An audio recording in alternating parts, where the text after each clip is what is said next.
நம்ம எல்லாரும் சங்கீதம் 91க்கு திருப்புவோம். சென்ற வாரம் முதல் சங்கீதம் 91 நாம் படிக்க போகிறோம் என்று நான் சொல்லியிருந்தேன்.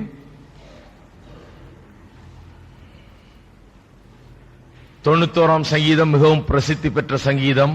அநேக அருமையான வாக்குத்தத்தங்கள் அதில் அடங்கி இருக்கிறது. இந்த வாக்குத்தத்தங்கள் நமக்கு சொந்தமானவைகள் என்று நமக்கு தெரியும். இருந்தாலும் அநேகர் ஏன் இந்த வாக்குத்தத்தங்கள்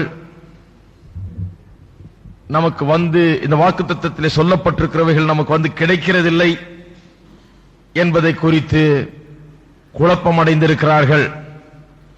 இந்த வாக்குத்தத்தங்கள் நமக்குரியவைகள் என்று சொன்னால் அது ஏன் எல்லாருக்கும் கிடைக்க மாட்டேங்கிறது என்கிறது பெரிய கேள்வியாக உள்ளது.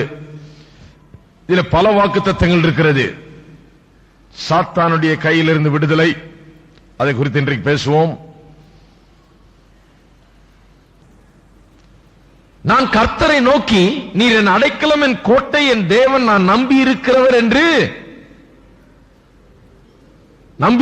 என்று சொல்லுவேன். சொல்லுகிறது எவ்வளவு முக்கியம் என்பதை குறித்து பேசணும். அநேகர் சொல்லுகிறார்கள் தங்களுடைய பிரச்சனைக்கெல்லாம் தேவன் தான் காரணம். நாம் பார்த்தோம், தேவன் நம் பட்சத்தில் இருக்கிறார், நமக்கு எதிரி அல்ல. அவர் நம்மோடு இருக்கிறார், நமக்காக இருக்கிறார். ஆகையால் கர்த்தர் அதை செய்கிறதில்லை. நம்முடைய நாசமோசங்களுக்கெல்லாம் கர்த்தர் காரணர் அல்ல, அவர் நல்ல தேவன், நம் பட்சத்தில் இருக்கிறார் என்று பார்த்தோம். கர்த்தர் காரணர் இல்லைன்னு பிசாசு தான் காரணம், இந்த பிசாசு தான் இதெல்லாம் பண்றான்னு சொல்லுவாங்க. உண்மைதான், பிசாசு தான் பல காரியங்களை செய்கிறான். இருந்தாலும் விசுவாசியினுடைய வாழ்க்கையிலே பிசாசு தான் இதை பண்ணான்னு சொல்லக்கூடாது. ஏன்? வேதவசனம் சொல்லுகிறது, கர்த்தருக்கு கீழ்ப்படிந்திருங்கள், பிசாசை எதிர்த்து நில்லுங்கள், அப்பொழுது அவன் உங்களை விட்டு. அப்ப ஓடி போற பிசாசை பார்த்து அவனால் தான் வந்தது, அவனால வந்தது ஏன்னு சொல்றீங்க? நீங்க கர்த்தருக்குள்ள கீழ்ப்படிந்திருந்து பிசாசை எதிர்த்து நின்னா அவன் ஓடி போகிறான். ஆகையால் விசுவாசி ஒருபோதும் இது பிசாசினால் தான் வந்ததுங்க, இது பிசாசு தான் என்ன இப்படி பண்ணிட்டு இருக்கிறான் அப்படின்னு சொல்லவே அவசியம் கிடையாது. பிசாசுக்கு விசுவாசியின் வாழ்க்கையிலே அதிகாரம் கிடையாது.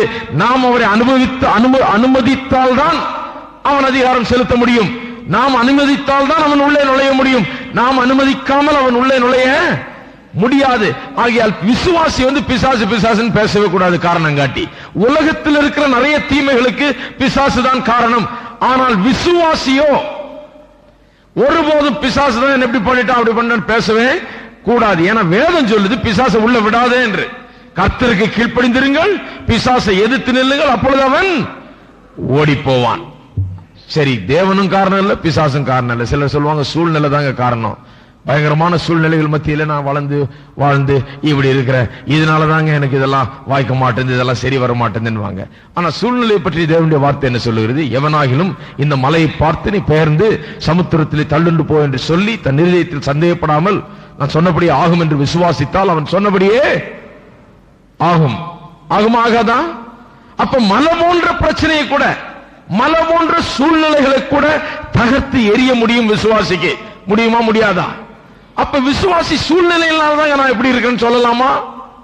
ஹலோ, சொல்லாமாங்க? சொல்லவே கூடாது. சூழ்நிலையை பேசவே கூடாது. சூழ்நிலையினால நாம் இப்படி இல்லை.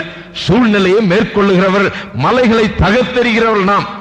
ஆகையால தேவனும் அதுக்கு காரணம் கிடையாது. நம்முடைய நாசமோசங்களுக்கு பிசாசு காரணம் கிடையாது, சூழ்நிலையும் காரணம் கிடையாது. அநேக நேரங்களில் என்ன காரணம் தெரியுமா? இந்த 3 காரணம் இல்ல, வேற என்ன காரணம்? தேவன் இல்ல, பிசாசு இல்ல, சூழ்நிலை இல்ல, அப்புறம் வேற என்னங்க காரணம்? நாவு. மரணமும் ஜீவனும் நாவின் அதிகாரத்தில் இருக்கிறது. அதில் பிரியப்படுகிறவர்கள் அதன் கனியை புசிப்பார்கள்.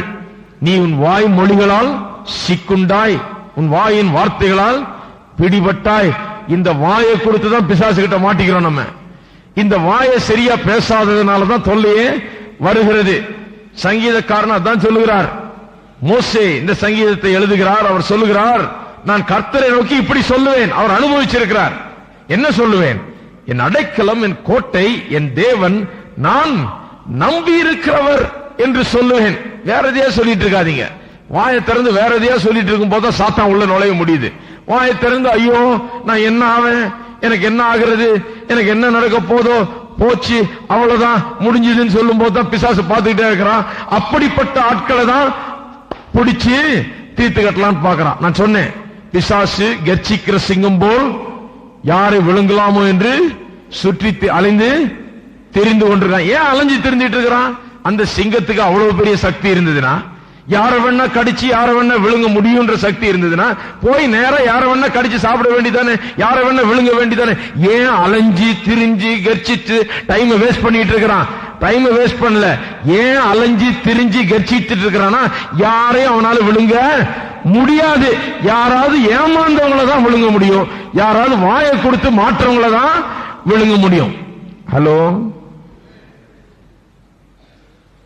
எல்லாரும் நல்ல ஒரு ஆமேன்னு சொல்லுங்க.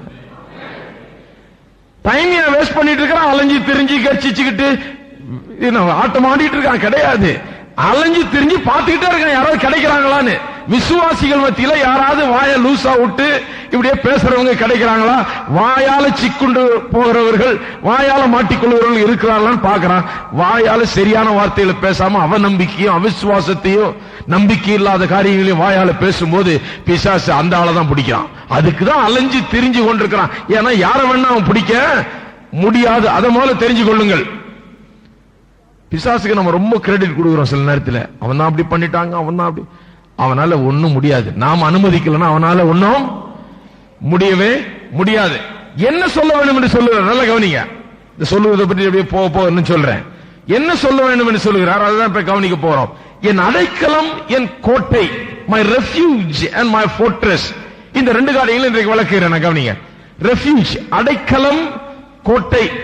இந்த ரெண்டு காரியங்களும் கூட அந்த காலத்திலே இந்த அடைக்கலம் கோட்டை என்று சொன்னால் ஏதோ ஒரு இடத்துல ஓடி தப்பி ஒளிந்து கொள்ளுகிறதற்கு உரிய இடம் அடைக்கலம் என்கிறது. அடைக்கலம் புகுகிற இடம். அடைக்கலம் புகுகிறதை பற்றி பழைய ஏற்பாட்டில் ரொம்ப அதிகமாக பேசப்படுகிறது. ஏனென்றால் அந்த நாட்களில் தேவ மனிதர்கள் கூட ஓடி போய் குகைகளிலும் பாறைகளுக்குள்ளாகவும் வனாந்தரங்களுக்குள்ளாகவும் சிலர் வீடுகளுக்குள்ளாகவும் அடைக்கலம் புகுந்து கொள்ளுகிறார்கள், ஓடி போய் ஒளிந்து கொள்ளுகிறார்கள். கர்த்தரை சில நேரத்தில் அவர்களை ஒளித்து வைக்கிறார். அப்படிப்பட்ட இடங்களிலே அவைகள் இயற்கை பிரகாரமான இடங்கள், குகைகள், வனாந்தரங்கள், ஒரு வீடு, இப்படியாக போய் ஒளிந்து கொள்ளுகிறார்கள். ஆபத்திற்கு நீங்கி ஒளிந்து கொள்ளுகிறார்கள். அது அடைக்கலம். ஆனால் புதிய ஏற்பாட்டு விசுவாசிகளுக்கு இந்த அடைக்கலம் என்கிறது, இந்த ரெஃப்யூஜ் என்கிறது ஒரு ஆவிக்குரிய ஒரு இடம், ஒரு ஆவிக்குரிய காரியத்தை இது குறிக்கிறது. புதிய ஏற்பாட்டு வசனங்கள் சிலவற்றை பார்ப்போம். இந்த அடைக்கலம் என்றால் என்ன அர்த்தத்தோடு, என்ன ஆவிக்குரிய அர்த்தத்தோடு நாம் அதை விளங்கிக் கொள்ள வேண்டும்.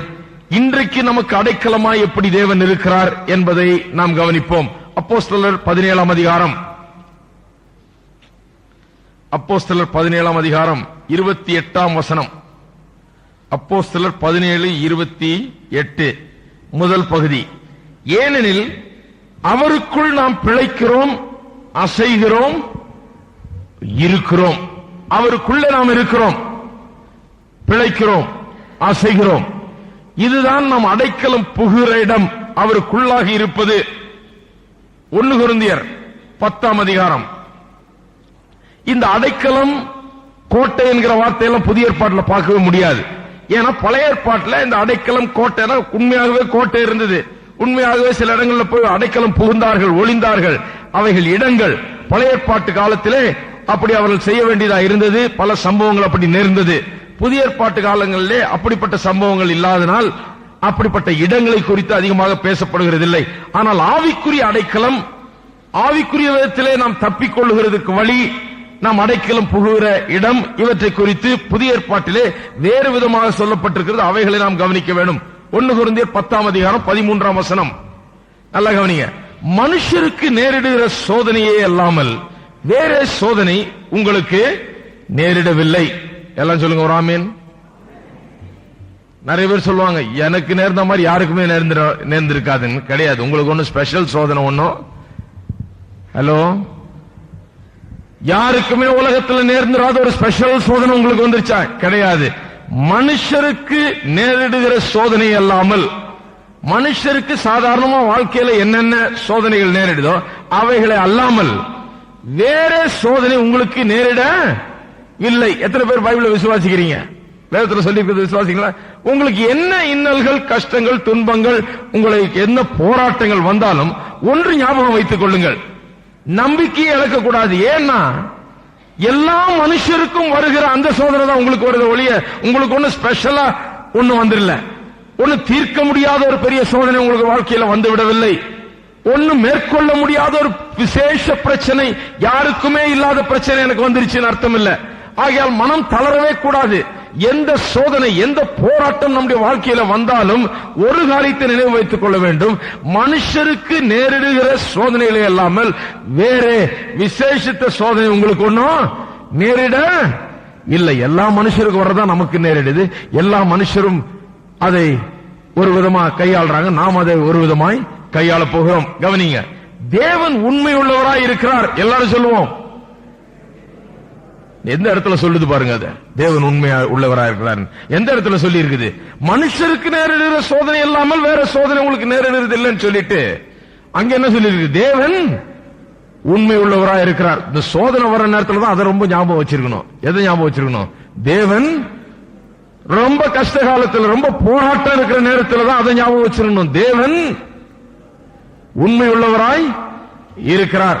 உங்கள் திராணிக்கு மேலாக நீங்கள் சோதிக்கப்படுகிறதுக்கு அவர் இடம் கூடாமல் சோதனையை தாங்கத்தக்கதாக சோதனையோடு கூட அதற்கு தப்பிக்கொள்ளும்படியான போக்கையும் வழியையும் உண்டாக்குவார்.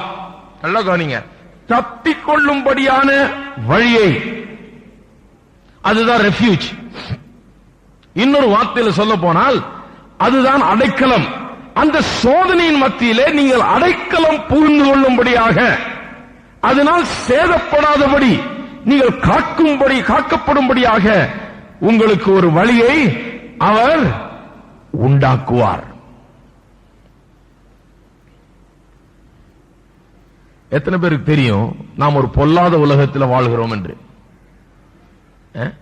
இந்த சங்கீதத்தை படிக்கும் போது இன்னொரு காரியத்தை நாம் போக போக படிப்போம். தி ப்ராப்ளம் ஆஃப் பெயின், அல்லது இந்த உலகத்தில் காணப்படுகிற வேதனைகளுக்கு காரணம் என்ன?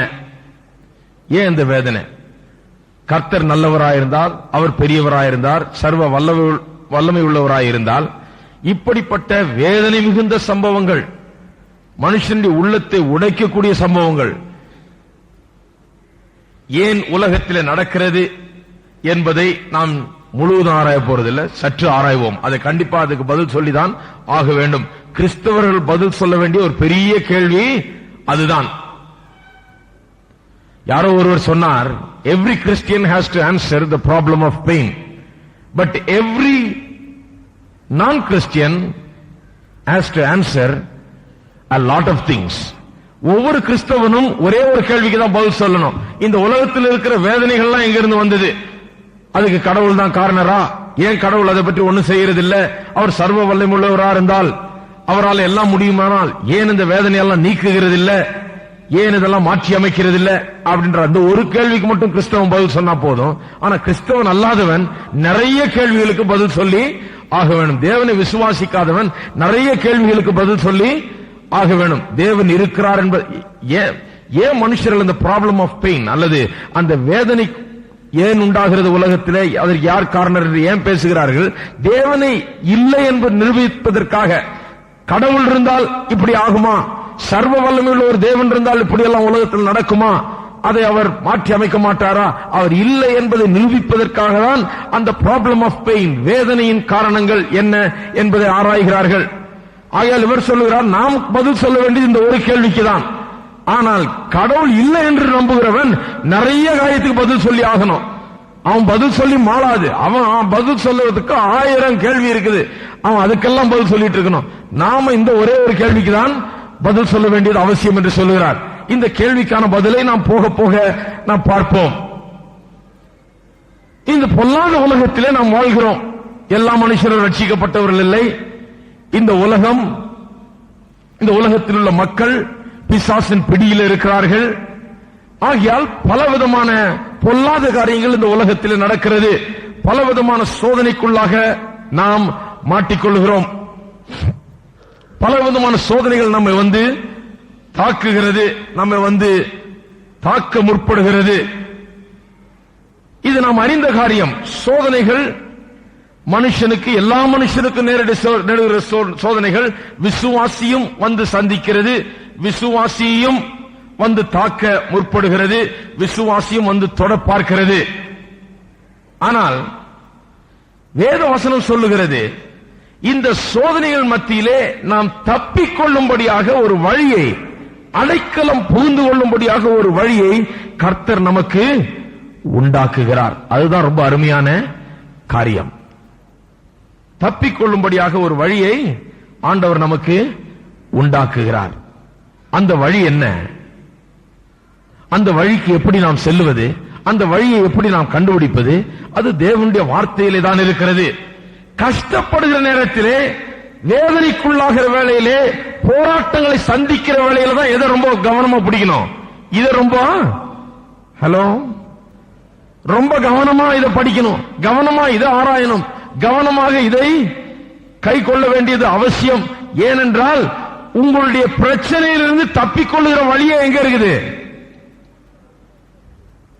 ஒருத்தர் சொன்னார், போங்க சார், இந்த போதனைகள்லாம் ஒண்ணுத்துக்கு உதவாது சார், இனிமே நான் பைபிளையே விசுவாசிக்கிறது இல்லை சார், இனிமே பைபிளை வாசிக்க போறதில்லை, இதில் உள்ள வாக்குத்தத்தங்களை விசுவாசிக்க போறதில்லை, இதை நான் நம்பவும் போறதில்லை, இதை அறிக்கை செய்யவும் போறதில்லை, இதில் நான் நம்பிக்கை வைக்கவும் போறதில்லை, இதெல்லாம் ஒண்ணும் வேலை செய்ய மாட்டேன் சார்.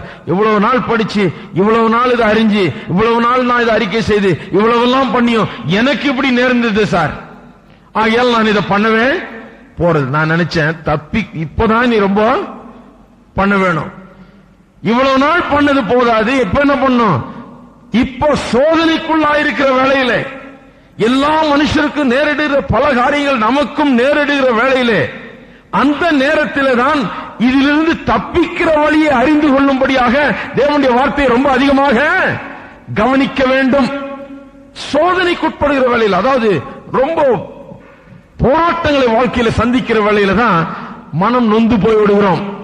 அந்த கஷ்டத்தின் மத்தியில், அந்த போராட்டத்தின் மத்தியில வேதத்தை வாசிக்கிறதையோ அல்லது ஆலயத்துக்கு செல்லுகிறதையோ கர்த்தருடைய போதனைகளை கேட்பதையோ விசுவாசிப்பதையோ அதிலே தீவிரமாக ஜீவிப்பதையோ நாம் விட்டு விடுகிறோம். விட்டு விடும்போது என்ன ஆகிறது பாருங்கள், அந்த சோதனைகள் நம்மை மேற்கொள்ளுகிறது, அந்த சோதனைகளை நாம் மேற்கொள்வது கிடையாது.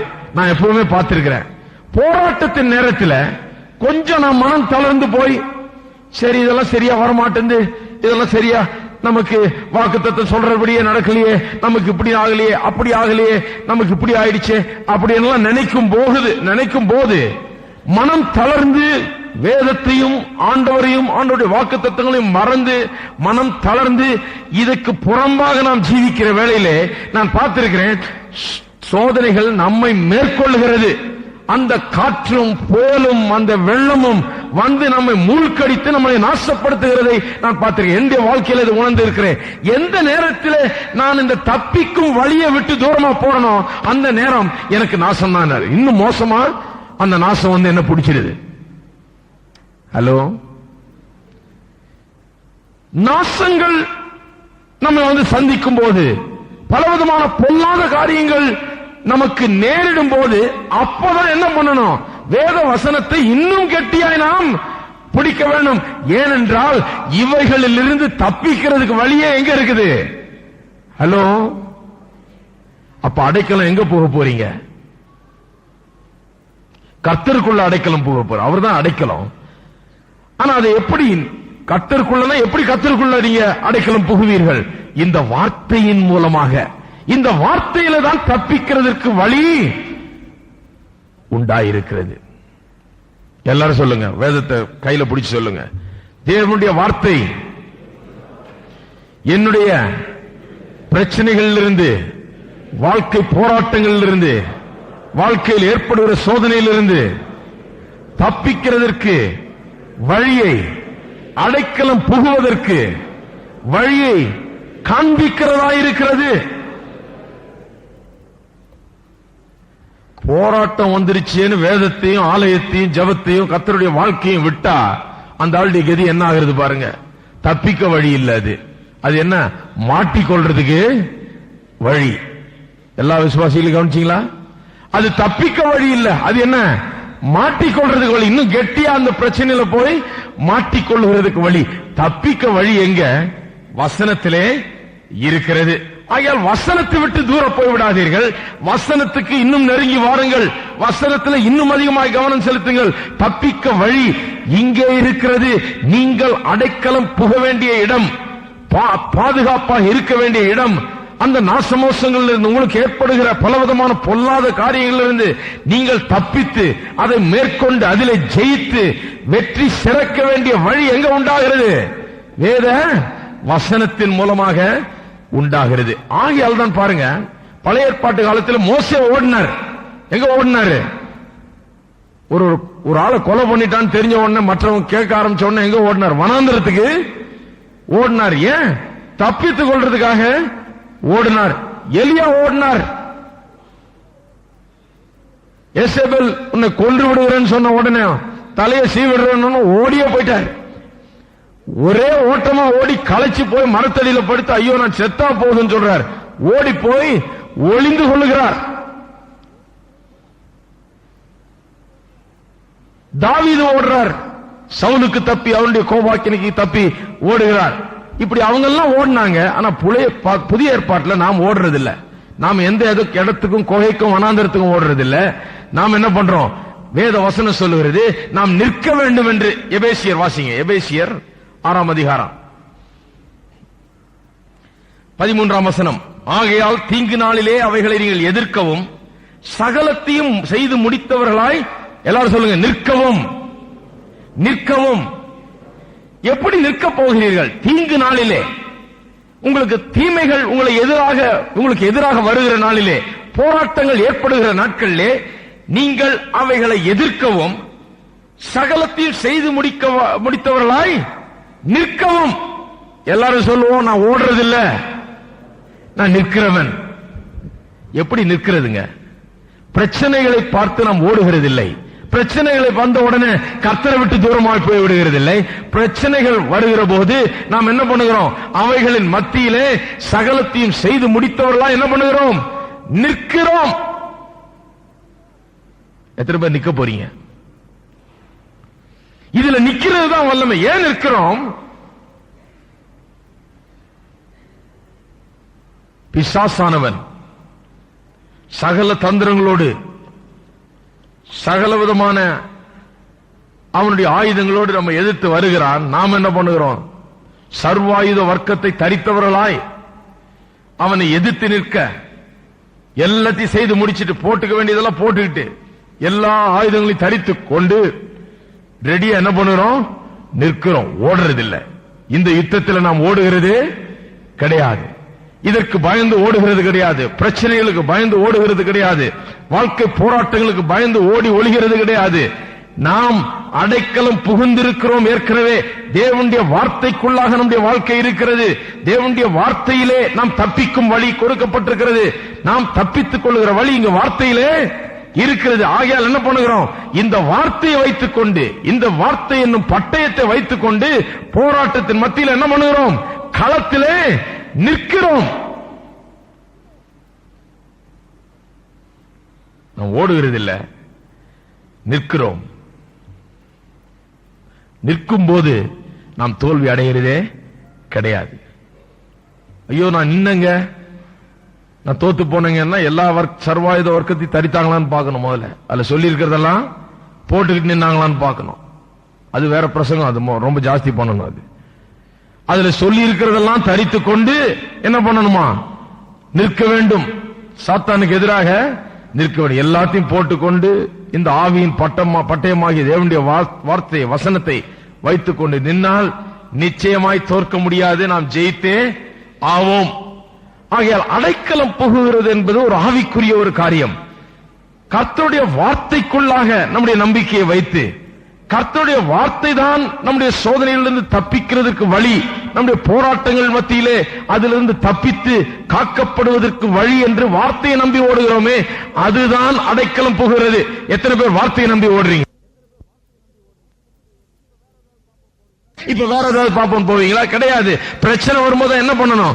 வார்த்தையை இன்னும் ஆழமாக கவனிக்க வேண்டும். பிரச்சனை வரும்போது மனம் தளர்ந்து கிறிஸ்தவ வாழ்க்கையை வாழாமல் நிறுத்தக்கூடாது, தேவனை விட்டு தூரம் போகக்கூடாது. பிரச்சனை வரும்போதுதான் இன்னும் அதிகமாக தேவனுடைய வார்த்தையை கவனிக்க வேண்டும். ஏனென்றால் உங்களுக்கு நேரிடுகிற பிரச்சனை எல்லா மனுஷனுக்கும் வர்றதுதான். ஆனா நீங்க அதை மேற்கொள்ள போகிறீர்கள், அதிலிருந்து தப்பித்துக் கொள்ள போகிறீர்கள். அதிலிருந்து தப்பிக்கும் வழி தேவனுடைய வார்த்தையிலே அடங்கி இருக்கிறது. அதுதான் நாம் அடைக்கலம் புகும் இடம். ஃபோர்ட்ரஸ், கோட்டை. அடைக்கலம் என் கோட்டை என்று சொல்வேன். கோட்டை என்று சொன்னால் அரணிப்பான இடம். அந்த பாதுகாப்பான அரணிப்பான இடத்திற்கு பின்னால் நின்று கொண்டு எதிரியை தாக்குகிற இடம்.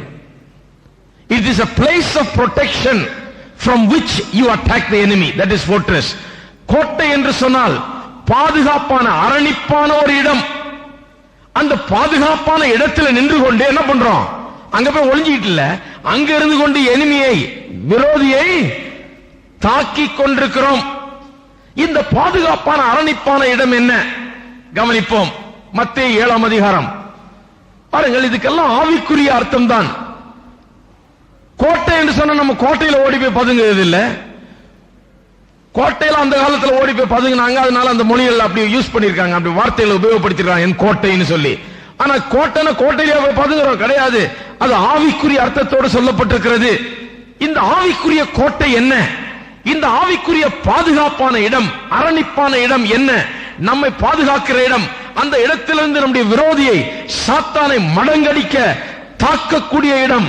அது என்ன பார்ப்போம். மத்தேயு 7ஆம் அதிகாரம் 21ஆம் வசனம் முதல்.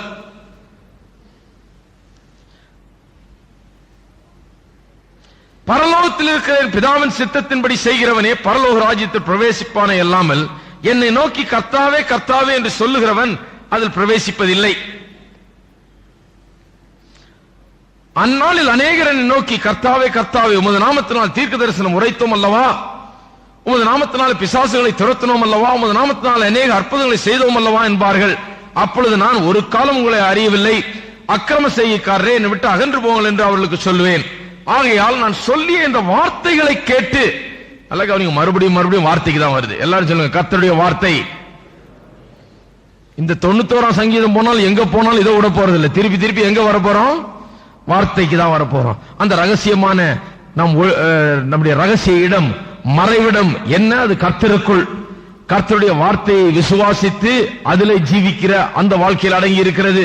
நம்முடைய அடைக்கலம் புகிற இடம் என்ன? அது கர்த்தருடைய வார்த்தையை நம்பி அந்த தப்பிக்க வேண்டிய வழியை அதிலிருந்து புரிந்து கொள்ளுதல், தெரிந்து கொள்ளுதல். அதுதான் நம்முடைய அடைக்கலம். ஆகையால் நான் சொல்லி இந்த வார்த்தைகளை கேட்டு இவைகளின்படி செய்கிறவன் எவனோ அவன் கன்மலையின் மேல் தன் வீட்டை கட்டின புத்தியுள்ள மனுஷனுக்கு ஒப்பிடுவேன். பெருமழை சொரிந்து பெருவெள்ளம் வந்து காற்றடித்து அந்த வீட்டின் மேல் மோதியும் அது விழவில்லை, ஏனென்றால் அது கன்மலையின் மேல் அஸ்திபாரம் போடப்பட்டிருந்தது. நான் சொல்லி இந்த வார்த்தைகளை கேட்டு இவளின்படி செய்யாதிருக்கிறவன் எவனோ அவன் தன் வீட்டை மணலின் மேல் கட்டின புத்தி இல்லாத மனுஷனுக்கு ஒப்பிடப்படுவான். பெருமழை சொரிந்து பெருவெள்ளம் வந்து காற்றடித்து அந்த வீட்டின் மேல் மோதின போது அது விழுந்தது, விழுந்து முழுவதும் அழிந்தது என்றார். நல்ல கவனிங்க, 2 வீடு பார்த்தா பாடும்போது சொன்னேன். 2 வீடு. ஒன்னு மணலின் மேல் கட்டப்பட்ட வீடு, இன்னொன்று கல்லின் மேல் கட்டப்பட்ட வீடு. ஒன்னு சரியான அஸ்திபாரம் இல்ல, இன்னொன்று சரியான அஸ்திபாரத்தில் கட்டப்பட்டிருக்குது. இந்த சரியான அஸ்திபாரத்தில் கட்டப்படாத வீடு, மணலின் மேல் கட்டப்பட்ட வீடு, அதுக்கு என்னென்ன பிரச்சனைகள் வருது? பெருமழை சொரிந்து பெரும் வெள்ளம் வந்து காற்று அடித்து வீட்டின் மேல் மோதுறது. 4 காரியம். பெருவெள்ளம் வந்து, பெருமழை சொரிந்து பெரும் வெள்ளம் வந்து காற்று அடித்து வீட்டின் மேல் மோதுறது. 4 காரியம். அதே பாஷை, அதே வார்த்தைகள் அப்படியே உபயோகப்படுத்தப்பட்டிருக்கிறது. யாருக்கு? கல்லின் மேல் வீட்டு கட்டினவனுக்கும். அவனுக்கு என்ன வந்தது? அவனுக்கு லேசா மழை வந்து இல்ல வராம விட்டுருச்சுன்னு சொல்லியிருக்கா. அவனு மேல மழையே வரல, அந்த வீட்டுக்கு எந்த பிரச்சனையுமே வரல, அந்த வீட்டை எந்த காற்றுமே வந்து மோதல, எந்த வெள்ளம் மோத வந்து தாக்கலன்னு சொல்லியிருக்கா. கிடையாது. அந்த வீட்டுக்கு என்ன வந்தது? பெருமழை சொரிந்து 25ஆம் வசனம் பெருவெள்ளம் வந்து காற்றடித்து அந்த வீட்டின் மேல் மோதினது. இந்த மணலின் மேல், அதாவது சரியான அஸ்திபாரம் இல்லாமல் கட்டினவனுடைய வீட்டின் மேல் என்னென்ன பிரச்சனைகள் வந்ததோ அதே பிரச்சனைகள் தான் எங்க வந்தது? சரியான அஸ்திபாரத்தோடு கல்லின் மேல் கட்டினவனுடைய வீட்டு மேலையும் வந்தது. இதைத்தான் அப்போஸ்தலனாகிய பவுல் சொல்லுகிறார். மனுஷருக்கு சாதாரணமாக வருகிற சோதனைகளை அல்லாமல், அதாவது எல்லா மனுஷருக்கும் சாதாரணமா வர்ற சோதனை அல்லாமல் வேறொன்று உங்களுக்கு வருகிறது இல்ல என்றார். எல்லா மனுஷனுக்கு என்ன வருது அதுதான் வருது. அவனுக்கு மழை அடிக்குதா, நமக்கும் மழை அடிக்குது. அவனுக்கு வெள்ளமா, நமக்கும் வெள்ளம். அவனுக்கு காத்தடிக்குதா, நமக்கும் காத்தடிக்குது. அவன் வீட்டுல மோதுதா, நம்ம வீட்லயும் வந்து மோதுது. என்ன வித்தியாசம்? நம்ம வீட்டுல வரல, அவன் வீட்டுல தான் வந்ததுன்னு அர்த்தமா? கிடையாது. ரெண்டு இடத்துக்கு வந்தது. மனித பிரச்சனைகள், மனுஷன் காண்கிற பிரச்சனைகள். இந்த உலகத்திலே மனுஷனுடைய தீமையான உலகத்திலே வருகிற பிரச்சனைகள் பொதுவாக எல்லாருக்கும் வருகிறது. ஆனா என்ன வித்தியாசம்? அந்த வீடு விழுந்தது, இந்த வீடு நின்னுச்சு. அப்ப நின்ன வீடு ஏன் நின்னுச்சு? கற்பாறையின் மேல் கட்டப்பட்ட வீடு. அப்படின்னா என்ன? இயேசுவே சொல்றார், என் வார்த்தைகளை கேட்டு அதன்படி செய்கிறவனை கற்பாறையின் மேல் வீட்டை கட்டின மனுஷனுக்கு ஒப்பிடுவேன்னு சொல்லுகிறார். ஏன் நின்னது? இவ்வளவு மனித பிரச்சனை, உலகத்தின் பிரச்சனைகளை தாங்கி, இவ்வளவு காற்றடித்து வீட்டில் மோதி வெள்ளம் வந்து மழை வந்து எல்லாம் வந்த பிறகு ஏன் இந்த வீடு நின்னுச்சு? வசனத்தை கேட்டு அதன்படி செய்ததினாலே நின்றது. விழுந்த வீடு என்ன? ஏன் விழுந்தது? வசனத்தை கேட்டு அதன்படி செய்யாததுனால அவனுடைய வீடு விழுந்தது. அந்த அஸ்திபாரம் இல்ல. நம்முடைய வாழ்க்கையில இந்த அஸ்திபாரம் தான் மிகவும் முக்கியமான அஸ்திபாரம். கோட்டை, the fortress is hearing and doing the word of God. கோட்டை என்பது ஒரு ஸ்திரமான, அரணிப்பான, பாதுகாப்பான இடம். அந்த இடத்தில் இருந்து கொண்டு விரோதியை தாக்கலாம் நாம். அந்த கோட்டை என்றால் என்ன? சங்கீதம் 91ஆம் அதிகாரத்திலே கோட்டை என்று சொல்லப்பட்டிருக்கிறது. புதிய ஏற்பாட்டு விசுவாசிக்கு தேவனுடைய வார்த்தையை கேட்டு அதன்படி செய்வதுதான் அவன் கோட்டை. எல்லாரும் சொல்லுவோம், தேவனுடைய வார்த்தையை விசுவாசித்து அதன்படி செய்வது எனக்கு கோட்டையை போல இருக்கிறது. தேவனுடைய வார்த்தை விசுவாசித்து அதன்படி செய்யும் போது அந்த ஸ்ட்ராங் பொசிஷன், அந்த சேஃப்டி பொசிஷன், பாதுகாப்பான ஸ்திரமான இடத்திலே நாம் நிற்கிறோம். விழக்கூடாத இடம், தாக்குதலில் மடிந்து போகக்கூடாத இடம், அரணிப்பான இடம், பாதுகாப்பான இடத்துக்குள்ளாக நாம் இருக்கிறோம். எப்பொழுது? கர்த்தருடைய வார்த்தையை கேட்டு அதன்படி செய்கிற போது. அந்த பாதுகாப்பான இடத்தில் நின்று கொண்டு நாம் என்ன பண்ணுகிறோம்? விரோதியை. அப்ப என்ன ஆகுது? அந்த அரணிப்பான இடத்துக்கு பின்னால் நின்றுட்டு உங்களுடைய அம்புகளை எய்யும் போது என்ன ஆகிறது? அவனுடைய அம்பு உங்க மேல பட மாட்டாது, ஆனா உங்களுடைய அம்பு அவனை போய் சேரும். இதைத்தான் சங்கீதக்காரன் சொல்லுகிறான். பாருங்க, இன்னொரு சங்கீதத்தை எடுப்போம். 18ஆம் சங்கீதம், 18ஆம் சங்கீதம் 1-2 வசனங்கள். என் பலனாகிய கர்த்தாவே உம்மில் அன்பு கூறுவேன். கர்த்தரின் கன்மலையும் என் கோட்டையும் என் ரட்சகரும் என் தேவனும் நான் நம்பி இருக்கிறேன் துருகமும் என் கேடகம். இன்னொரு சங்கீதத்தை எடுப்போம். 18ஆம் சங்கீதம், 18ஆம் சங்கீதம் 1-2 வசனங்கள். என் பலனாகிய கர்த்தாவே உம்மில் அன்பு கூறுவேன். கர்த்தரின் கன்மலையும் என் கோட்டையும் என் ரட்சகரும் என் தேவனும் நான் நம்பி இருக்கிறேன் துருகமும் என் கேடகமும் என் ரட்சண்ய கொம்பும் என் உயர்ந்த அடைக்கலமா இருக்கிறார். எப்படி விவரிக்கிறார் பாருங்க கர்த்தரை. இன்னொரு வசனம், உபாகமம் 32ஆம் அதிகாரம் 30வது 31வது வசனம். அவருடைய கன்மலை அவர்களை விற்காமலும் கர்த்தர் அவர்களை ஒப்புக்கொடாமலும் இருந்தாரானால் ஒருவன் 1000 பேரை துரத்தி 2 பேர் 10,000 பேரை ஓட்டுவது எப்படி? ஒருவன் 1000 பேரையும் 2 பேர் எத்தனை பேரையும் ஓட்டுவார்களாம்? 10,000 பேரை. எப்படி? இஸ்ரவேல் மக்கள் அந்த காலத்தில் சரீரப்பிரகாரமாக விரோதிகளை சந்தித்தார்கள். பல தேசங்கள் அவர்களுக்கு எதிராக வந்தது, பல ராஜாக்கள் அவர்களுக்கு எதிராக வந்தார்கள். அப்படிப்பட்ட எதிரிகளை சந்தித்தார்கள். அப்பொழுது ஒருவர் 1000 பேரையும் 2 பேர் 10,000 பேரையும் ஓட்டினார்கள். ஏன்? அவர்களுடைய தெய்வம் அவர்களை கைவிட்டு விட்டதாம். அதுதான் அடுத்த வசனம் சொல்லுது, தங்கள் கண்மலை நம்முடைய கண்மலை போல அல்ல என்று நம்முடைய சத்துருக்களே தீர்மானிக்கிறார்கள். அவங்களே சொல்றாங்களாம், நாங்க நம்பி கண்மலை என்று சொன்னால் நாம் நம்பி இருக்கிற நம்முடைய ஸ்ட்ரெங்த்.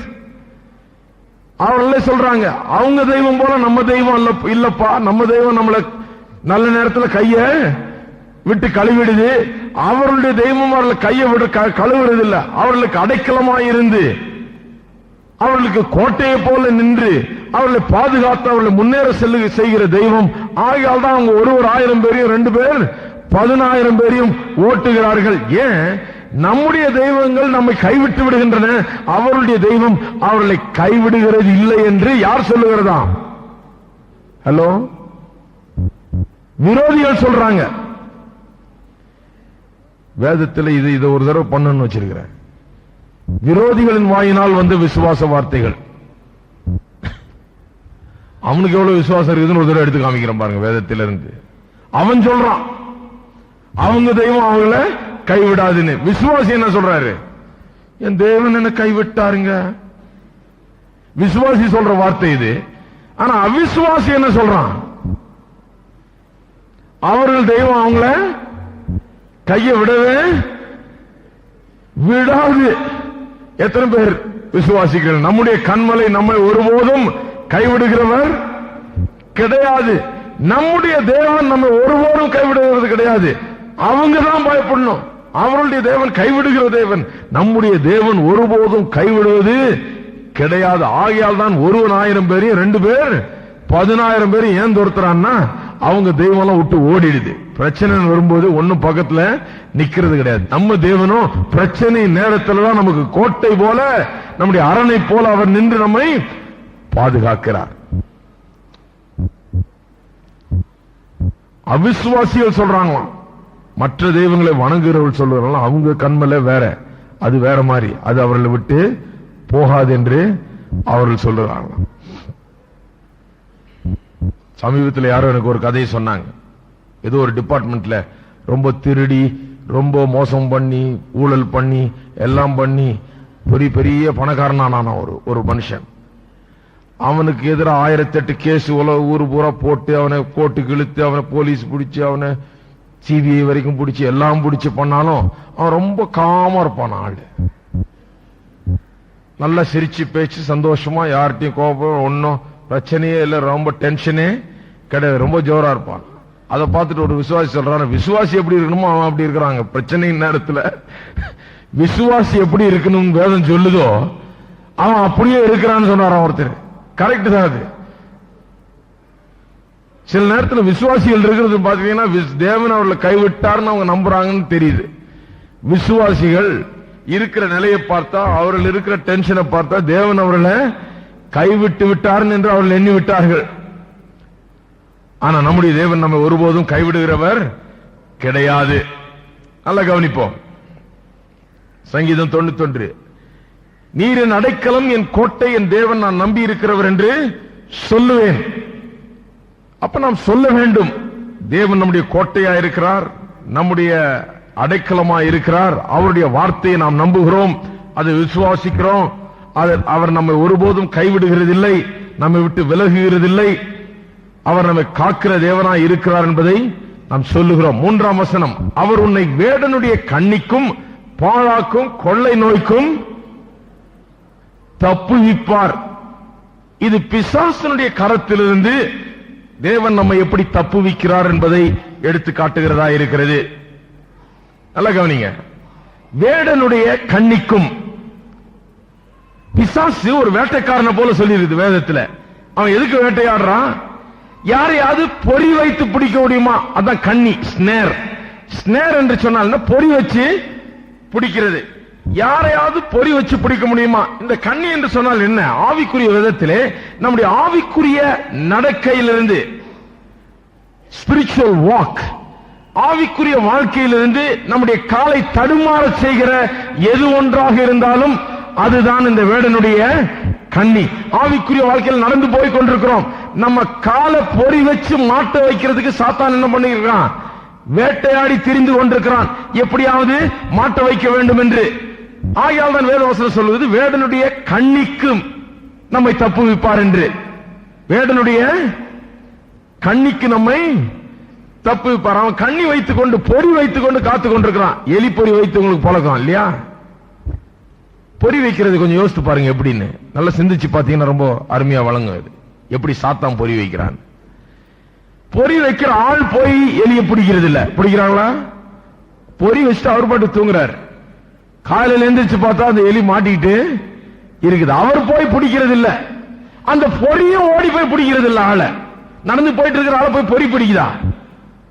போய்கிட்டு இருக்கிற எலிய பொறி ஓடி போய் பிடிக்குதா? கிடையாது. பொரிய பேசாம வச்சு விட்டுறாங்க. அந்த பொறிக்குள்ள ஒரு தேங்காயோ ஒரு ஏதோ ஒண்ணு, ஒரு அட்ராக்ஷன் ஏதோ ஒன்று அந்த எலிய சுண்டி இழுக்கும்படியாக அது போற எலிய திரும்பி பார்க்க வைக்கிறது. முதல்ல திரும்பி பார்க்க வச்சு அப்புறம் ஆசை உண்டாக்குது. அது கிட்ட வந்து அது மோந்து பார்த்து அந்த வாசனை இன்னும் அதிகான ஒண்ணு அதை சாப்பிட்டு தான் போகணும்னு மனசு வச்சு வாயை உள்ள விடுது. ஒரேடியா மாட்டிக்குது. அவ்வளவுதான். இந்த சாத்தானுடைய பொறியும் அப்படிதான். சாத்தானுடைய பொறி எப்படி? அதுவும் அப்படிதான். சாத்தான் ஓடி திரிஞ்சு அவன் போய் யாரையும் பிடிக்கிறது இல்ல. அவன் வந்து பொறி வச்சுட்டு பேசாம உட்கார்ந்து பார்த்துட்டு இருக்கான், யார் இதுல மாட்டுவான்னு. அந்த பொறியில ஒரு அட்ராக்ஷனை வைத்துறான். அதுல சில பாவங்களை ஒரு கவர்ச்சியாக உண்டாக்கி அதை வைத்து விட்டு, இது ஆவிக்குரிய வாழ்க்கை வாழுகிறவன இந்த பக்கம் போவானா, இவன் இதை கவனிப்பானா, இவன் இதுல விழுவானா என்று வேடிக்கை பார்த்து அவன் ஒண்ணும் பண்ண முடியாது. அவன் நினைச்சாலும் உங்களை பிடிக்க முடியாதுங்க. எல்லாரும் ஆமென் சொல்லுங்க. அவன் நினைச்சாலும் உங்களை விழுங்க முடியாது. அவன் நினைச்சாலும் உங்களை பிடிக்க முடியாது. நீங்களா கொண்டு போய் காலை உள்ள விட்டாதான் அவன் பிடிக்க மாட்ட முடியும். வாசிப்போம் யாக்கோபு. ஆகியால் தான் பாருங்க, இந்த பழைய கோயில்கள்ல பேசுவாங்க, சாத்தான் என்ன இப்படி பண்ணிட்டான், அந்த சாட்சியை நிறுத்திட்டேன் நான், இந்த சாத்தானுடைய சாட்சியை வேணான். நான் விசுவாசிக்கிறேன் சாத்தான் ஒண்ணும் பண்ணவே முடியாதுன்னு. அவன் பண்றதா என்னைக்கோ பண்ணி நம்ம எல்லாம் ஏமாத்துறோம். சொல்லுங்க, அவனால முடியுமானா, நம்மளை வீழ்த்த முடியுமானால், நம்ம விழுங்க முடியுமானால், நம்ம அழிக்க முடியுமானால், இன்னைக்கு நம்ம இருப்போம் நினைக்கிறீங்களா? அவன் எவ்வளவு வேலை பண்ணிருப்பான், இந்நேரம் சும்மா விட்டு வச்சிருப்பான். நம்ம எல்லாம் ஏன் மாட்டாம இருக்கிறோம்? ஏன்னா அவனால எல்லாரையும் ஒண்ணும் பண்ண முடியாது. 1ஆம் அதிகாரம் யாக்கோபு 1ஆம் அதிகாரம் 12 முதல். சோதனையை சகிக்கிற மனுஷன் பாக்கியவான், அவன் உத்தமன் என்று. சோதனையில மாற்ற மனுஷன் பாக்கியவான் கொடுத்திருக்கு.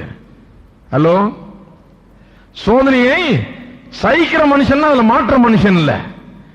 இந்த சோதனையில என்டியூர் பண்றவன், இந்த சோதனையும் மீறி வாழ்கிற மனுஷன், இந்த சோதனையின் மத்தியில அதுல மாட்டாம வாழ்கிற மனுஷன் பாக்கியவான். சோதனையில மாட்டின மனுஷன் பாக்கியவான் சொல்லல.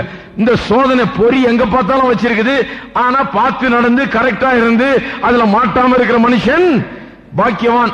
அவன் உத்தமன் என்று விளங்கின பின்பு கர்த்தர் தம்மிடத்தில் அன்பு கூறுவர்களுக்கு வாக்குத்தத்தம் பண்ணின ஜீவ கிரீடத்தை பெறுவான். சோதிக்கப்படுகிற எவனும் தான் தேவனால் சோதிக்கப்படுகிறேன் என்று சொல்லாதிருப்பானாக. எத்தனை பேர் சொல்லி இருக்கிறீங்க? ஹலோ, ஆண்டவர் என்னங்க இந்த மாதிரி சோதனை, இந்த தீமையான சோதனை எல்லாம் ஆண்டவர் தர்றதே கிடையாது. வேதத்தில் சொல்லி இருக்குது, சோதிக்கப்படுகிற எவனும் நான் தேவனால் சோதிக்கப்பட்டேன் என்று சொல்லாதீங்க. அப்படி சொன்னீங்கன்னா வாயை திறந்து வீணா பிசாசனிடத்துல மாட்டிக்குவீங்க. அதுதான் காத்துட்டு இருக்கான் பிசாசு. தேவனால் சோதிக்கப்படுறேன்னு சொல்லாதீர்கள். தேவன் இப்படிப்பட்ட தீமையான சோதனைகளை, பாவ சோதனைகளை உண்டாக்குகிறது கிடையாது. தேவனை பாவத்தை வச்சு சோதிக்கிறாரு. பாவத்தில் விழுந்துட்டு ஐயோ தேவன் நாங்க இப்படி சோதிச்சிட்டாரு நம்ம சொல்றதுக்கு கிடையாது. தேவன் அப்படிப்பட்ட சோதனைகள் உண்டாக்குகிறது கிடையாது. சோதிக்கப்படுகிறேன் எவனும் நான் தேவனால் சோதிக்கப்படுகிறேன் என்று சொல்லாதிருப்பானாக. தேவன் பொல்லாங்கினால் சோதிக்கப்படுகிறவர் அல்ல, ஒருவனையும் அவர் சோதிக்கிறவரும் அல்ல. தீமையான காரியத்தை கொண்டு உங்களை சோதித்து பார்க்கவே மாட்டார். பாவத்தை வச்சு சோதிக்க மாட்டார். மற்ற தீமையான காரியங்களை வைத்து உங்களை சோதித்து பார்க்க மாட்டார். அவன் அவன் தன் தன் எப்படி சோதிக்கப்படுறோம் கவனிங்க. இங்க வேத வசனம் தெளிவா சொல்லுறது. எப்படி சோதிக்கப்படுகிறோம்? தேவனா சோதிக்கிறார் கிடையாது. அவன் அவன் தன் தன். எல்லாரும் சொல்லுங்க, அவன் அவன் தன் தன். தன் தன்னா அவன் வழியில போய் சோதிக்கப்படுறான். அவனவன் தன் தன் சுய இச்சையினாலே இழுக்கப்பட்டு சிக்குண்டு சோதிக்கப்படுகிறான். சோதனையில மாற்றுறதுக்கு என்ன காரணம்? அவனவன் தன் தன் இச்சையினாலே இழுக்கப்பட்டு. இந்த எலி மாதிரி தான் கதை. பொறி வச்சிருக்கிறான் சாத்தான், இவன் பேசாம போயிட்டே இருக்கிறான். போற வழியில ஒரு அட்ராக்ஷன், ஏதோ ஒரு பாவ செயல், ஏதோ ஒரு பாவத்தை குறித்த ஒரு சிந்தை, ஏதோ ஒரு பாவத்தை குறித்த ஒரு கவர்ச்சி அவனை இழுக்கிறது. அவனவன் தன் தன் சொந்த இச்சையினாலே, அவன் இஷ்டம், அதனால்தான் சோதிக்கப்படுறான். தேவன் இதுல கிடையவே கிடையாது. தேவன் சோதிக்கல. இவன் பேசாம போயிட்டு இருக்கான், வழியில சாத்தான் வச்ச அந்த பொறி இருக்குது. அந்த தேங்காயை பார்த்தோன்னு சும்மா போக முடியல, இதை எப்படியாவது வாய வச்சுட்டு தான் போகணும் இருக்கு. அதுலதான் மாற்றுறது. அவனவன் தன் தன் இச்சையினாலே, சுய இச்சையினாலே இழுக்கப்பட்டு. யாரும் இழுக்கல, இவனே இழுக்கப்படுறான், வசீகர பண்ணப்படுகிறான். கவர்ச்சி அதிகரிக்குது, போறான் கிட்ட, இழுக்கப்பட்டு சிக்குண்டு. ஹலோ, அந்த பொறியை தான் சொல்றார். பார்க்கறான், ஆசைப்படுறான், கிட்ட போறான், மாட்டிக்கிறான், சோதிக்கப்படுகிறான். இல்லையா? நல்லா யோசித்து பாருங்க, எப்படி வந்தது சோதனை? அப்படிதான் வந்தது. பார்த்து அந்த பொல்லாத காரியங்களை இதை செய்து பார்த்தா எப்படி, இதை அனுபவிச்சு பார்த்தா அப்படி ஆசைப்பட்டு பக்கத்துல போய் அதை அவன் எப்படியாவது அதை செய்ய வேண்டும் என்று முயற்சி எடுக்கிறபடியில் தானே போய் மாட்டிக்கிறான். பின்பு இச்சையானது கற்பந்தரித்து. இச்சைன்னா ஒரு சிந்தை இல்லையா, ஒரு ஆசை, தீய காரியங்களை குறித்த ஒரு ஆசை, இச்சை. அது கற்பந்தரிக்குதான்.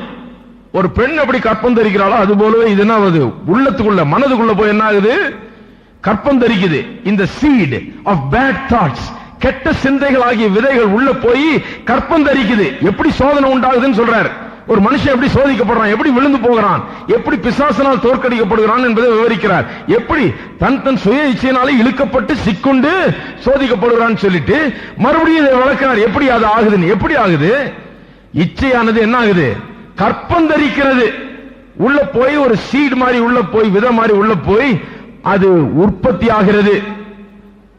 போக போக போக குழந்தை எப்படி கற்பத்தில் வளருகிறதோ அது போல இந்த ஆசை உள்ளத்துல வளர்ந்து கொண்டே இருக்கிறது. மனதில் அந்த ஆசையை வச்சு வளர்த்து கொண்டே இருக்கிறான். யாரும் திடீர்னு விழுந்துறது இல்ல சோதனையில, இவன் வளர்த்து கொண்டே இருக்கிறான். கற்பந்தரித்து பாவத்தை, பாக்குறீங்களா வசனத்தை? 15வது வசனம். கற்பந்தரித்து பாவத்தை பிறப்பிக்கும். பாவம் பூரணமாகும் போது மரணத்தை பிறப்பிக்கும். இப்படிதான் மாற்றாங்க. முதல்ல ஒரு ஆசை உண்டாகிறது. அந்த ஆசை மனதில் என்ன ஆகுது, வளர இடம் கொடுக்கிறோம். அது வளர்ந்து வளர்ந்து வளர்ந்து அது பிறந்துருது. என்னத்தை ஆசைப்பட்டோமோ, எதை நினைச்சோமோ அது ஒரு நாள் என்ன பண்ணுகிறது, பிறந்து விடுகிறது நம்முடைய வாழ்க்கையில. குழந்தை மாதிரி கற்பந்தரித்து எப்படி பிறகுதோ அது போல இந்த ஆசைகளும் கற்பந்தரித்து ஒரு நாள் உண்மையாகவே அந்த ஆசைப்பட்ட காரியங்கள் நடந்து விடுகிறது. இப்படிதான் மனுஷன் சோதனைக்கு உட்படுகிறான். என் பிரியமான சகோதரரே, பாருங்க, சபை ஆட்களுக்கு எழுதுறார், விசுவாசிகளுக்கு, மோசம் போகாதிருங்கள். அப்படின்னா என்ன அர்த்தம்? இதுல மாட்ட வேண்டிய அவசியம் இல்ல.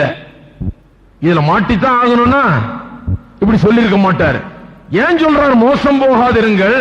இப்படி மாட்ட வேண்டிய அவசியமே இல்ல. பொறி இருக்குதுன்னு சொல்றோமே. சாத்தான் வேடனுடைய கண்ணி, அவன் அந்த பொறியை வைத்திருக்கிறான். அவன் ஒண்ணு வந்து உங்களை பிடிக்க முடியாது. அவன் நினைச்சாலும் அவனுடைய எல்லா சக்தியும் உபயோகப்படுத்தி நரகத்தின் எல்லா ஆவிகளும் வந்தா கூட உங்களை பிடிச்சு அந்த பொறியில மாட்டி வைக்க முடியவே முடியாது. அவன் ஒண்ணும் பண்ண முடியாது. அந்த பொறியும் வந்து உங்களை ஒண்ணும் பண்ண போறதில்லை. அது பேசாம உட்கார்ந்துகிட்டு இருக்குது ஒரு மூலையில. சாத்தானும் உட்கார்ந்து வேடிக்கை பார்த்துட்டு இருக்கிறான். அந்த பொறியும் அப்படியே காத்துட்டு இருக்குது. யாரு போய் மாற்றுறது? நீங்க தான் போய் மாற்றீங்க. We are responsible for falling into the temptations of the devil. பிசாசனுடைய சோதனைகளுக்குள்ள உழுகிறதுக்கு பிசாச குற்றம் சொல்லாதீர்கள், நாம தான் அதுக்கு பொறுப்பு.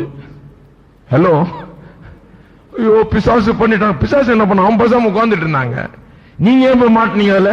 அவன் பொறி வச்சிருக்கு, பேசாம உட்கார்ந்துருக்கான். நீங்கள யார் போய் மாட்ட சொன்னது? அது எப்படி மாற்றீங்க? இச்சையில சிக்குண்டு அதையே மனதில் வச்சு வளர்த்து வளர்த்து கடைசியில வளர்த்தது அந்த நினைச்சது அப்படியே உண்டாயிடுது வாழ்க்கையில. பிரியமான சகோதரரே, மோசம் போகாதிருங்கள். எத்தனை பேர் மோசம் போக போறதில்ல? எத்தனை பேருக்கு தெரியும் சாத்தான் இன்னைக்கெல்லாம் நினைச்சாலும் ஒண்ணும் பண்ண முடியாது? எல்லாரும் சொல்லுவோம், சாத்தான் தன்னுடைய எல்லா வல்லமையும் சகல பசுத்த ஆவிகளையும் பயன்படுத்தினால் கூட என்னை விழச் செய்ய முடியாது. அவனுக்கு என் மேல் அதிகாரம் இல்லை. அவன் என்னை தோற்கடிக்க முடியாது. அதுதாங்க உண்மை. இதுதான் கிறிஸ்தவ சத்தியம். இதுதான் நம்ம விசுவாசிகளுக்கு தெரியறதில்லை. இதுதான் கிறிஸ்தவ சத்தியம்.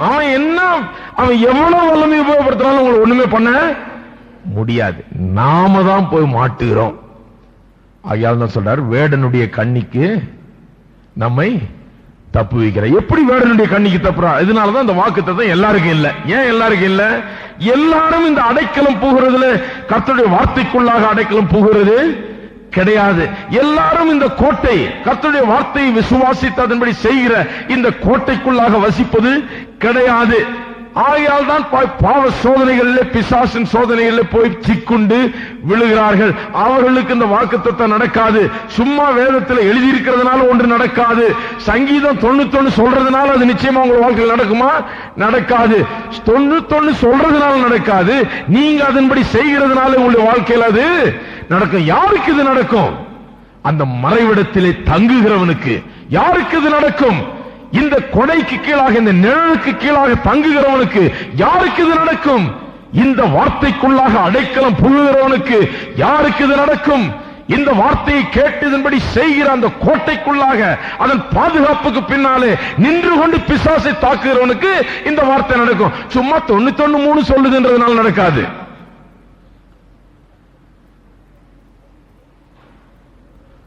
தொண்ணூத்தொன்னு சொல்லுது 100 தடவை சொன்னாலும் அது நடக்காது. இதன்படி செய்கிறவர்களுக்கு தான் இது நடக்கும். அமைதியில் ஆயிட்டீங்க. வேடனுடைய கண்ணிக்கு உங்களை தப்பு வைக்கிறார். பிசாசுடைய கரத்திலும் தப்பு வைக்கிறாரா இல்லையா? 91ஆம் சங்கீதம் வாக்குத்தத்தம் பண்ணுகிறது, பிசாசனுடைய சகல திட்டங்களுக்கும், அவன் வைத்திருக்கிற சகல விதமான கண்ணிகளுக்கும், அவன் உங்களுடைய வாழ்க்கையை நாசமாக்க வைத்திருக்கிற சகல விதமான காரியங்களிலிருந்து உங்களை தப்புவிப்பார். நிச்சயமா தப்புவிப்பார். எப்படி தப்புவிப்பார்? நீங்க ஏதோ அப்பப்ப வந்துட்டு போறதுனால தப்புவிப்பாரா? கிடையாது. அப்பப்ப வெறும் கிறிஸ்துமஸுக்கும் நியூ இயருக்கு ஆண்டவர் தொழுது கொள்றதுனால தப்புவிப்பாரா? அப்படிப்பட்ட கிறிஸ்தவர்களுக்கு இந்த வாக்குத்தத்தம் செல்லாது. யாரை தப்புவிப்பார்? இந்த மறைவிடத்திலே தங்கி இதில் அடைக்கலம் புகுந்து இந்த வார்த்தை விசுவாசித்து இதன்படி செய்து இந்த கோட்டைக்கு பின்னாலே வாழ்கிறவனை அவனை தப்புவிப்பார். ஏன்னா அவன் விழ முடியாது. ஏன்? அவன் விழிப்பாக இருக்க போகிறான். அவருடைய மறைவிடத்திலே, அவருடைய நிழலிலே, அவருடைய கோட்டையிலே, அவருடைய அடைக்கலத்திலே அவன் இருப்பான். எத்தனை பேர் அப்படி இருக்க விரும்புகிறீர்கள்? நாம் எல்லாரும் அப்படி இருக்க விரும்புகிறோம் இல்லையா? இந்த வசனத்தை அப்படி பார்த்ததில்லை. ஆனா இப்ப அப்படி பார்க்க போறோம். போக போக போக ஒவ்வொரு வசனத்தையுமே அப்படித்தான் நாம் காணப்போகிறோம். மோசம் போகாதிருங்கள். எப்படி மோசம் போகிறோம் கொஞ்சம் எண்ணி பாருங்க. நீதிமொழிகள் 6:2 என்ன சொல்லுது? உன் வாய்மொழிகளால் சிக்குண்டாய். எப்படி மோசம் போகிறோம் தெரியுமா? ஐயோ தேவன் தாங்க என்ன இப்படி பண்ணிட்டாரு. கிடையாது, தேவன் பண்ணவே இல்லை. இல்ல பிசாசு தாங்க எப்படி பண்ணா. இல்லங்க, பிசாசு பண்ணவே இல்லை. இல்லங்க சூழ்நிலை தான். சூழ்நிலை என்னங்க? மலையே நகர்த்திடலாம். நீங்க அவ்வளவு பெரிய சக்தி உங்களுக்கு இருக்குது. சூழ்நிலையும் ஒண்ணும் பண்ணல. பின்ன என்ன பண்ணது? எப்படி மோசம் போனீர்கள்? உங்கள் வாய்மொழியால் சிக்குண்டு, வாயின் வார்த்தைகளால் பிடி பட்டோம். நல்லா எழுதி வச்சுக்க வேண்டியதுதான் எல்லாரும். வாய்மொழியால் சிக்குண்டு, வாயின் வார்த்தைகளால் பிடிபட்டோம். கர்த்தருடைய வாக்கு தத்தத்தை விசுவாசியாமல், நம்பிக்கைக்கு ஏதுவான காரியங்களை பேசாமல், விசுவாசத்தை பேசாமல், அவன் நம்பிக்கையும் அவிசுவாசத்தையும் நான் பேசும்போது, அதை விசுவாசிக்கும் போது நாம் அந்த அடைக்கலத்தில் இல்லை, அந்த கோட்டைக்கு பின்னால கர்த்தருடைய வார்த்தையை கேட்டு அதன்படி செய்கிறவர்கள் அல்ல. நமக்கு இந்த 91:3 நிச்சயமாக அப்படி செய்தால் நடக்காது. இந்த பொல்லாதவனுடைய அக்னியாஸ்திரங்கள் எபேசியர் 6:16 சொல்லி இருக்கிறது. பொல்லாங்கனுடைய அக்னி அஸ்திரங்கள் என்று சொல்லி. அது ஒன்றும் நம்மை சேதப்படுத்தாது. பிசாசு ஏற்கனவே தோற்கடிக்கப்பட்டிருக்கிறான் என்பது குறித்து ஒரே ஒரு காரியம் சொல்லிவிட்டு நான் முடித்து விடுகிறேன். உண்மையாகவே பிசாசு நம்ம ஒன்று செய்ய முடியாது. இப்ப நான் நல்லா விலகி சொல்லிட்டேன், எல்லாருக்கும் புரிஞ்சிருக்கும் நினைக்கிறேன். பிசாசும் ஒண்ணு செய்யறது இல்ல, அந்த பொறியும் ஒண்ணும் பண்றது இல்ல. அதாவது அவன் உட்கார்ந்து வேடிக்கை பார்த்துட்டு இருக்கான், பொறி பேசாம இருக்குது. நாம தான் போய் மாட்டுகிறோம். சீஷர்கள் பாருங்க, இயேசு அனுப்பினார், சீஷர்களை வெளியே அனுப்பினார். போய் எல்லாரும் பிசாசுகளை துரத்தி வியாதியஸ்தலை சொஸ்தமாக்குங்கள் சொல்லி அனுப்பினார். திரும்பி வந்து ஒரே சந்தோஷம் அவர்களுக்கு. லூக்கா 10ஆம் அதிகாரத்தில் 17ஆம் வசனம் நினைக்கிறேன் வாசிக்கிறோம். அவர் வந்து சொல்றாங்க, ஆண்டவரே உம்முடைய நாமத்திலே பிசாசுகள் கூட எங்களுக்கு பயந்து நடுங்குகின்றன என்று சொல்லுகிறார். உடனே ஆண்டவர் என்ன சொல்றார்? பிசாசு கூட எனக்கு பயந்து நடுங்குதுன்னு சொன்ன உடனே ஆண்டவர் என்ன சொல்றாரு? பிசாசு மின்னலை போல் வானத்திலிருந்து விழுந்ததை நான் கண்டேன்றார். என்ன சொல்றாரு? உனக்கு இப்பதான் தெரியுது பிசாசுக்கு அதிகாரம் இல்லை, நான் அன்னைக்கே பார்த்துட்டேன். ஆயிரக்கணக்கான வருஷங்களுக்கு முன்பதாக பிசாசு வானத்திலிருந்து மின்னலை போல விழுந்ததை நான் பார்த்துட்டேன். ஆயால் தான் பிசாசை விரட்டுறேன். அவனுக்கு அதிகாரம் கிடையாது. தேவனுடைய பிரசன்னத்திலிருந்து சமூகத்திலிருந்து தள்ளப்பட்டவன், தோற்கடிக்கப்பட்டவன். தேவன் வந்து பிசாச அன்றைக்கே தோற்கடித்து விட்டார், இன்றைக்கு தோற்கடிக்கிறது இல்ல. தேவன் வந்து பிசாச இயேசுவை கொண்டு சிலுவையில தோற்கடிக்க வேண்டிய அவசியம் கிடையாது. வான மண்டலங்களிலே பரலோகத்திலே அவனை கழுத்தை பிடிச்சு கீழே தள்ளினார், அன்றைக்கே தோற்கடித்து விட்டார். அவன் வெளியேற்றப்பட்டான், அவனும் அவனுடைய சேனையும் அன்றைக்கே தோற்கடிக்கப்பட்டு விட்டது. சிலுவை வர்ற வரைக்கும் காத்திருந்து இயேசுவை சிலுவையில் வைத்து பிசாசை தோற்கடிக்க வைக்க வேண்டிய அவசியம் கிடையாது. சிலுவையில் ஏன் தோற்கடிக்க வச்சார்? இன்னொரு விதத்தில் என்று சொன்னால், ஆதாம் ஏவாள் தங்களுடைய பாவத்தின் மூலமாக பிசாசுக்கு இடம் கொடுத்து விட்டார்கள். தேவன் கொடுத்த அதிகாரத்தை பிசாசிடத்தில் கொடுத்து விட்டார்கள் மனிதர்களாயிருந்தவர்கள். அந்த பிசாசிலிருந்து திரும்ப அதை பெறுவதற்கு, அதை ஜெயித்ததை திரும்ப எடுப்பதற்கு மனிதன் என்று அவர் செல்ல வேண்டும், மனிதனாக அவர் செல்ல வேண்டும். ஆகையால் தான் மனிதனாக இறங்கி வந்தார். மனிதன் தான் இந்த அதிகாரத்தை பிசாசிடத்தில் கொடுத்துட்டான். இப்ப மனிதன் தான் வந்து அதை பிடுங்க வேண்டும், அதை ஒன்றுமில்லாமல் பண்ண வேண்டும். ஆகையால் தான் தேவன் மனித உருவத்தில் இயேசுவாக இந்த உலகத்துக்கு வந்தார். சிலுவையில மரித்த போது மனிதர்களுடைய வாழ்க்கையில பிசாசுடைய கிரியை அளித்தார். ஹலோ, பிசாச தேவன் சிலுவையில் அளிக்கல, மனிதர்களுடைய வாழ்க்கையில் அவன் செய்யும் கிரியைகளுக்கு அதிகாரத்தை குலைத்து போட்டார். மனிதனுடைய வாழ்க்கையில் அவன் இனி ஒன்று செய்யாதபடிக்கு அவனுடைய அதிகாரத்தை பிடுங்கி போட்டார். கிறிஸ்துவை விசுவாசித்து அவருக்காக ஜீவிக்கிற எந்த மனிதரையும் பிசாசு ஒன்றும் செய்ய முடியாது. வானத்திலிருந்து மின்னலை போல பிசாசு கீழே விழுகிறதை கண்டேன் என்று சொல்றார். இதோ சர்ப்பங்களையும் தேள்களையும் மிதிக்கிறதுக்கு உங்களுக்கு அதிகாரம் கொடுக்கிறேன் என்று சொன்னார்.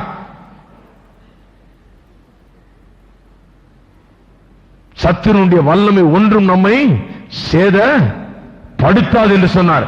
படுத்தாதான் படுத்துமா? இயேசு என்ன சொல்றாரு? பிசாசுடைய வல்லமை உங்களை ஒன்றும் படுத்தாது. அப்புறம் என்னங்க இந்த கோயில்கள்ல சாட்சி, பிசாசு தான் பண்ணான், பிசாசு தான் பண்ணான். இயேசு சொல்றார், பிசாசனுடைய வல்லமை ஒன்றும் உங்களை சேதப்படுத்தாது. எல்லாரும் சொல்லுவோம், பிசாசனுடைய வல்லமை ஒன்றும் உங்களை. பாருங்க, இந்த பாஸ்டருங்க பிரசங்கமே பண்ண முடியல, ஜெபம் பண்ண முடியல, அவரால் ஜனங்க முன்னால எந்திரிச்சு பிரசங்கம் பண்ண முடியல, கொஞ்சம் ஜெபம் பண்ணீங்க பாஸ்டர். நாங்க யாருங்க என்னங்கன்னு கேட்டேன். இல்லங்க, அவங்க வீட்டுல அவங்க அப்பா அம்மா ஏதோ கொண்டு போய் இடுப்புல கயிறெல்லாம் கட்டி விட்டாங்க, அவங்க ஏதோ பண்ணி விட்டாங்க, மந்திரம் பண்ணி விட்டாங்க, ஆகையால அவருக்கு ஜெபம் பண்ண முடியல, அவருக்கு பிரசங்கம் பண்ண முடியலன்னாங்க. அந்த ஆளுடைய மனைவி சொன்னிச்சான், ஏன் நீ ஒரு ஊழியக்காரன், நீ பேசாம இந்த கயிறை அறுத்து எரிஞ்சு போட்டு இயேசு நாமத்துல போய் பிரசங்கம் பண்ணி ஜனங்களுக்காக ஜெபம் பண்ண வேண்டியதானே, இந்த கயிறை பிடிச்சிட்டு இதுக்கு பயந்துட்டு இருந்தா என்ன அர்த்தம்?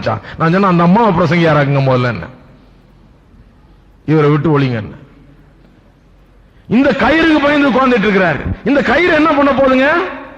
இந்த கயிறு ஏதாவது பண்ணுமா? எத்தனை 100 கயிறு கட்டட்டுமே மேல, என்ன பண்ண போகுது? ஒரு கயிறும் ஒன்றும் பண்ண முடியாது. பிசாசின் காரியங்கள் ஒன்றும் நம்மை சேதப்படுத்த முடியாது. அதை நாம் விசுவாசிக்க வேண்டும். இயேசு சொன்னார், அவனை வானத்திலிருந்து மின்னலை போல கீழே தள்ளினாங்களாம்.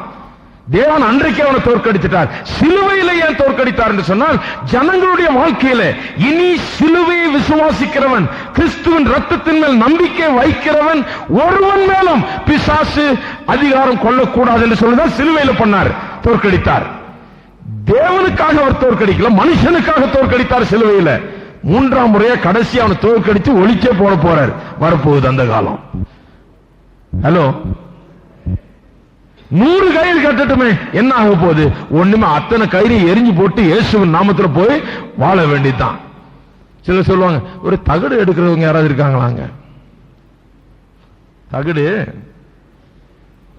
இதுக்கு நாகர்கோயில்ல இருந்து கேரளால இருந்து கூட்டு வருவாங்க இந்த தகடு எடுக்கிறதுக்கு. வீட்டுல யாரோ தகடு வச்சுட்டாங்க. ஒருத்தர் வந்தா, ரெண்டு எங்க போறீங்க? பாம்பே போறீங்க. என்னத்துக்கு போறீங்க? 4 இடத்துல தகடு எடுக்க வேண்டியது இருக்குன்னாரு. இப்படிப்பட்ட ஊழியத்தை நான் கேள்வியே பட்டது இல்லையங்க. இவனோட தகடுக்கு அவ்வளவு வல்லமை இருக்கா? நான் கேட்கிறேன், இவனோட தகடுக்கு அவ்வளவு வல்லமை இருக்கான்ற? பிசாசுக்கே வல்லமை இல்லை என்று வேதம் போதிக்கிறது, தகடுக்கு வல்லமை இருக்கிறதா? அப்படிப்பட்ட ஆட்களை பின்பற்றாதீர்கள், அது சரியல்ல. ஒரு போதும் இந்த மந்திரவாத பில்லி சூனியம் இதுல இருந்து எனக்கு இது பண்றேன், நாங்க வந்து தண்ணி தெளிக்கிறோம், நாங்க வந்து பூஜை பண்றோம், நாங்க வந்து அது ஒண்ணும் கிடையாதுங்க. நான் சொல்றேன், பிசாசுக்கு உங்கள் மேல் அதிகாரம் கிடையாது. கர்த்தருக்கு கீழ்ப்படிந்திருங்கள், பிசாசை எதிர்த்து நில்லுங்கள், அப்பொழுது அவன் உங்களை விட்டு ஓடி போவான். போவானா போக மாட்டானா? வேடனுடைய கண்ணிக்கு உங்களை தப்புவிப்பேன் என்று சங்கீதம் 91:3 சொல்லுகிறது. எந்த பிசாசும் உங்களை ஒண்ணும் பண்ண முடியாது. சும்மா இந்த ஆளுகளை பின்பற்றாதீங்க. தகடு எடுக்கிறேன், இந்த கயிறை எடுத்து போட்டுறேன், உனக்கு தண்ணி தெளிச்சு ஒரு ரூமா வந்து நான் ஜெபம் பண்ணி ஒரு ரூமா நான் சுத்திகரிக்கிறேன், இதெல்லாம் ஒண்ணும் கிடையாது. எந்த பிசாசும் உங்களை ஒண்ணும் பண்ண முடியாது. ரொம்ப பிளைனா சொல்லிட்டணும். ஹலோ, சிலர் முடிக்கிறாங்க, என்னங்க எப்படி சொல்லிட்டாரு அப்படின்னு. நிச்சயமா சொல்றேன், ஒண்ணும் கிடையாது. நான் தான் சொல்றேன், 100 கயிறை கட்டுங்க, 100 கயிறை எரிஞ்சு போட்டு நான் பாட்டுக்கு பேசாம போய் பிரசங்கம் பண்ணுவேன். அந்த பிசாசுக்கு என்ன அதிகாரம் இருக்கிறது?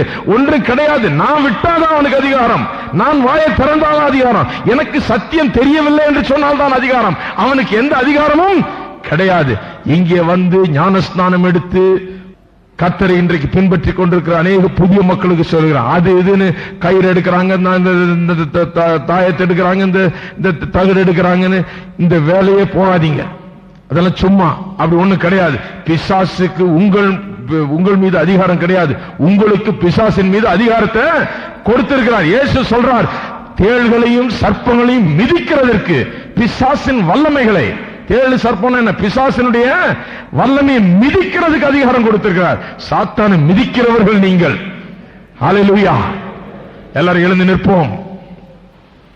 தகடு எடுக்கிறதுக்கு ஒரு ஊழியம் தேவையா? வசனத்தை பிரசங்கிக்கிறது தான் ஊழியம். ஜனங்களுக்கு வசனத்தை போதிக்கிறது தான் ஊழியம்.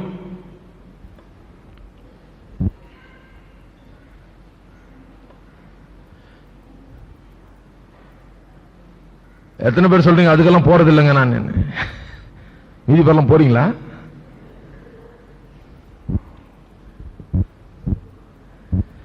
தகடு எடுக்கிறேன்னு சொன்னாங்கன்னா சொல்லுங்க. எங்க தகடு எங்க எடுக்கணும்? அவனை வானத்திலிருந்து கீழே தள்ளி இருக்க தகடு இல்ல, அவனை எலும்பு சுக்கு நூறா நொறுங்குறபடி தள்ளி இருக்கிறார் ஆண்டவர்.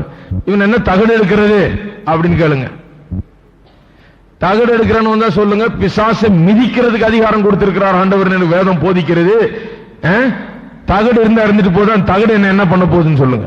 அந்த தகடை தேடி இதை கண்டுபிடிச்சு இதுக்கு ஒரு வெளிப்பாடு வந்து இது இந்த மூலையில தான் இருக்குதுன்னு சொல்லி அதை எடுத்து வேண்டியதே இல்ல. நீங்கள் கர்த்தருடையவர்கள், அவருடைய அடைக்கலத்தில் இருக்கிறீங்க, அவருடைய கோட்டைக்குள்ள இருக்கிறீங்க. எல்லாரும் கைகளை உயர்த்த சொல்லுவோம். எல்லாரும் கைகளை உயர்த்த சொல்லுவோம். நான் உன்னதமானவரின் மறைவில் தங்குகிறவன், அவருடைய நிழலில் தங்குகிறவன். அவர் என்னுடைய அடைக்கலம், அவர் என்னுடைய கோட்டை.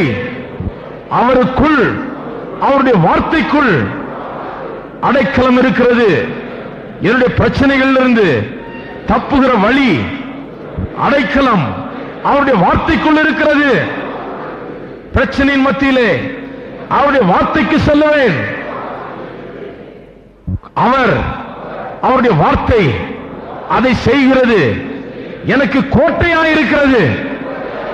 அதன் பின்னால் நின்று கொண்டு விரோதியை மடங்கடிப்பேன், பிசாசை மிதிப்பேன், பிசாசை மேற்கொள்ளுவேன். எந்த ஒரு காரியமும் பிசாசனுடைய சக்திகளும் என்னை சேதப்படுத்தாது. படுத்தாதா இல்லையா? இதை சொல்றதை விட்டு எல்லா விசுவாசிக்கும் ஒரு பிசாசு இருக்குன்னு சொல்லிடுறாங்க. எல்லா விசுவாசிக்கும் உனக்கு இந்த பிசாசு இருக்கு, உனக்கு அந்த பிசாசு இருக்கு சொல்லி கூப்பிட்டு அந்த பிசாசை ஓட்டுறதுக்கு வாந்தி எடுத்தாதான் இந்த பிசாசு போன்றவங்க இருக்காங்க. இப்படி எல்லாம் போயிட்டு இருக்குது உலகம். வசனத்தை சொல்றதுதான் ஊழியம். வசனத்தை சொல்லுகிறவர்களை பின்பற்றுங்கள். எல்லாரும் கரங்களை உயர்த்தி நாம் ஆண்டவரை துதிப்போம்.